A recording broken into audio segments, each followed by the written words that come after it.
옛날 혼인한 지 3개월 만에 과부가 된 사대부가의 며느리 이야기입니다.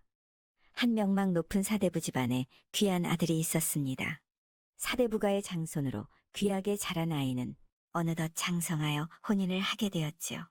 새로 들어온 며느리는 살림 솜씨며 시부모에 대한 효심이 얼마나 뛰어났는지 동네에서도 칭찬이 자자했습니다. 그런데 혼인한 지 3개월 만에 신랑은 말을 타다 떨어져 죽고 말았습니다.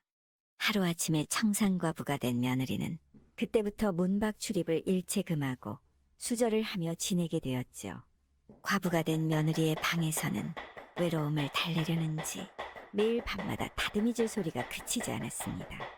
그런 며느리의 모습을 보는 시부모의 마음은 늘 걱정이었습니다. 사대부 집안의 며느리답게 일부 종사하여 수절을 해야 하는데 며느리가 과연 죽을 때까지 우리 집 귀신이 되어 줄 수 있을까 하고 말입니다. 그러던 어느 날 밤 매일 들려오던 다듬질 소리가 들리지 않았습니다. 웬일인가? 혹시 죽은 신랑이 그리워 모진 선택을 한 건 아닌가? 아니면 며느리가 외간 남자라도 들인 게 아닌가? 걱정이 되기도 하고 궁금하여 시어머니는 며느리 방을 엿보러 갔습니다. 환하게 불이 밝혀져 있는 며느리의 방문 앞에 다가서서는 문틈으로 방 안을 자세히 살펴보았습니다. 그런데 이게 웬일입니까? 며느리는 베개에 남편이 입던 옷과 갓을 씌워 자기 품에 안기도 하고 눕기도 하고 베개를 다리에 끼워놓고는 외로움에 몸부림을 치는 것이 아니겠습니까? 놀란 시어머니는 오죽이 남편이 그리우면 저렇게 베개로 허수아비를 만들어 품고 있을까 생각이 들었습니다. 그 후 밤마다 다듬질 소리가 들리질 않는 날이면 시어머니는 며느리가 수절을 못할까 걱정에 잠을 이루지 못했습니다. 잘못하다가는 저 아이가 집안의 먹칠을 하겠구나. 혼자 끙끙거리며 날로 수척해지는 모습을 본 시아버지가 걱정스레 물었습니다. 당신 요 사이에 얼굴색이 영 안 좋아 보이시는데 대체 무슨 일이라도 있소? 근심거리라도 생기셨소? 한참을 망설이다 시어머니는 요 며칠 있었던 일을 시아버지에게 털어놓기로 하고는 대감 우리 집은 망했어. 우리 집이 망하다니요? 아니 갑작스레 그게 무슨 말씀이세요? 내가 밤마다 새아기 방을 돌아보는데 아니 글쎄 새아기가 베개에 제 남편의 옷을 입혀놓고는 끌어안고 몸부림을 치질 않겠습니까? 허참, 그 아이가 그런 짓을 할 정도로 마음이 동해가지고 있으니 이제 우리 집 귀신이 되기는 다 틀린 것 같소이다. 도대체 이런 일이 그렇게 밤마다 다듬질 소리가 멈출 때마다 시부모는 걱정이 되어 잠을 이루지 못하고 수척해져만 갔습니다. 그러자 시어머니는 이렇게 살다가는 뭐가 해결이 안 되겠다 싶어 꾀를 내었습니다. 이렇게 매일 밤 집안 걱정을 한다고 뭐가 해결이 된답니까? 내게 좋은 방법이 있어요. 대체 그 좋은 방법이란 게 뭐요? 이제 우리 집 귀신이 되기는 틀렸으니 말 먹이고 소 먹이는 마부를 불러 돈을 쥐어주고는 데리고 가서 살라고 합시다.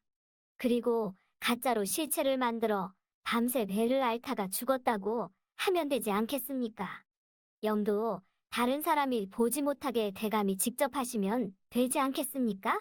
시아버지는 부인이 하는 소리에 눈을 감고 한참을 주저하였습니다. 그리고는 부인 뜻대로 하시지요. 두 부부는 그렇게 하기로 결정하고는 비밀리에 마부를 불렀습니다. 내가 부탁할 말이 있는데 나의 청을 들어주겠나? 시아버지가 돈을 쥐어주며 제의를 하자 장가도 못 가고 말이나 몰던 처지의 마부는 달덩이 같은 새댁을 그것도 돈과 함께 준다고 하니 이 무슨 횡재이던가 하며 당장 그렇게 하지요. 살림미처는 내가 장만해 줄 테니 쥐도 새도 모르게 멀리 데리고 가서 잘 살아야 하네. 그리고 이 일을 발설하였다가는 자네 목이 달아날 것임을 명심하도록 하게. 걱정 마십시오. 여부가 있겠습니까? 시아버지는 신신당부하고 마부를 보냈습니다. 그리고는 그날 밤부터 시아버지는 며느리가 아프다면서 이 집 저 집을 돌아다니며 이 약을 구하러 다녔습니다.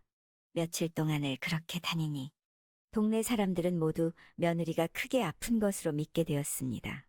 그렇게 소동을 피우고 얼마 뒤 며느리가 죽었다고 고글하며 사람들을 불러놓고는 만들어 놓은 가짜 시체를 가지고 염을 하게 되었습니다.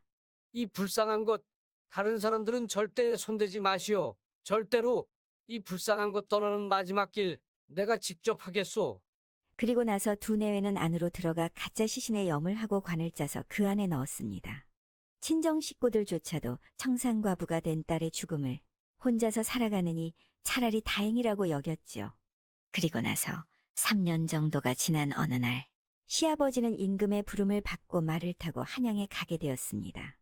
머슴과 함께 한참을 달렸지만 한양이 천리길이라 말도 지치고 날도 어두워져 어느 여각집에서 하룻밤 묵어가게 되었습니다. 그런데 저녁 밥상을 받아 음식을 먹다 보니 희한하게도 자기 입맛에 꼭 맞는 것이 아니겠습니까? 그렇게 맛있게 밥은 먹고 있는데 낯익은 다듬질 소리가 밖에서 들려왔습니다. 방문을 열어 밖을 보니 그 옛날 자기의 며느리가 마루에 앉아 다듬이질을 하고 있는 것이었습니다. 놀란 시아버지는 같이 간 머슴이라도 볼까. 보찜을 얼른 싸 머슴을 데리고 여곽을 빠져나왔습니다.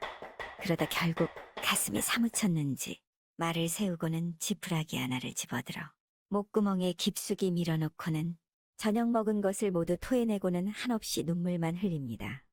아들아, 내 오늘 오랜만에 며느리가 차려준 저녁 밥상을 받았느니라.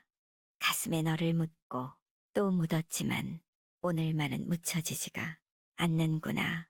사대부가의 장부로서 참고 또 참았던 눈물이 참아지지 않는구나 하며 하염없이 울었습니다. 그 뒤 시아버지는 한양에 올라가 높은 벼슬길을 하였고 며느리는 며느리대로 마부와 함께 잘 살았다 합니다.